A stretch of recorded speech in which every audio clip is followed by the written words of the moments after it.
দুপুরবেলা না ঘুম আসার জন্য বাচ্চাদের মাথায় প্ল্যান এসেছে পাপড়ি চাট বানাবে।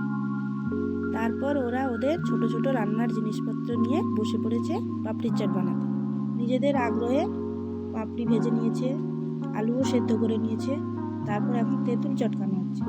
তেঁতুল চটকে ওটা তেঁতুলের চাটনি বানাচ্ছে। তারপর পাপড়ি দিয়ে ওখানে আলু, ধনেপাতা, তারপর তেঁতুলের চাটনি দিয়ে দিয়েছে। কিন্তু একটা জিনিস মিসিং আছে, যেটা টক দই। চানাচুরও ছিল, ধনেপাতা দিচ্ছে। বাচ্চারা ওদের মতো করে ঠিকই করেছে। সমস্ত উপকরণ মিশিয়ে ওরা বাড়ির বড়দেরকে টেস্ট করিয়েছে।